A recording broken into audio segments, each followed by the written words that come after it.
Merci beaucoup Stéphane. Tour d'horizon de ce qui fait la une de la presse dans certains pays du continent ce matin. Commençant par l'Ouganda avec le journal The Red Pepper.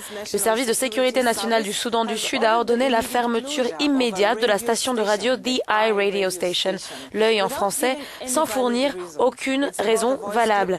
Un clip audio rendu public le mois dernier est à l'origine de la fermeture de la radio financée par USAID.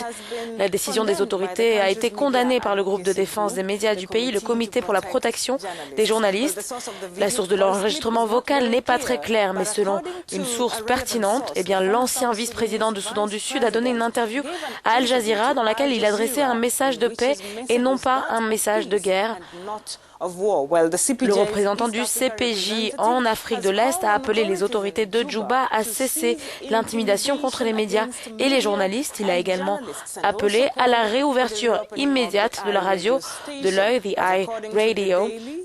Mais selon le quotidien, les autorités compétentes se sont refusées à tout commentaire sur l'affaire. Direction l'Algérie à présent, où la presse nous parle du message de condoléances du président Abdelaziz Bouteflika à la famille de Moudjahid Ali Abdel-Salam.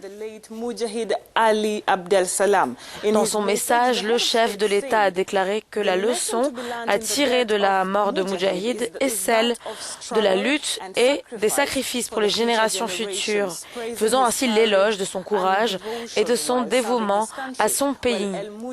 El-Moudjahid rapporte également que Moudjahid avait perdu la vie au cours de la guerre de libération nationale en Algérie, dans la bataille pour la reconstruction et le développement du pays. Le défunt a été pleinement engagé dans son devoir. Il faisait partie des hommes qui ont excellé, autant au sein de l'armée, mais aussi dans le domaine du civil, en donnant une véritable leçon de lutte et de sacrifice pour les générations futures. C'est ce qu'a ajouté le président algérien. On termine cette revue de presse par un regard sur ce phénomène assez intéressant que le monde connaît ou connaîtra plus tard aujourd'hui. Il s'agit de la position de la Lune qui devrait être très proche de la Terre, de la planète Terre ce soir. Le Zimbabwe Herald rapporte que la Lune sera plus proche qu'elle ne l'a été depuis des décennies. Ce qui rend cet événement exceptionnel, c'est le fait que la Lune atteindra une plus grande proximité avec la Terre, et ce depuis 1948, et n'observera cela à nouveau qu'en 2034. C'est ce qu'a affirmé en tout cas la NASA.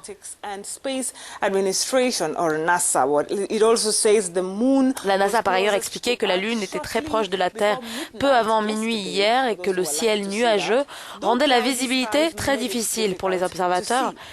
La dernière fois que la pleine Lune a été aussi proche de la Terre, c'était en 1948. Et puis le chercheur de ce projet, Noah Petro, a encouragé les gens à regarder de plus près la superlune.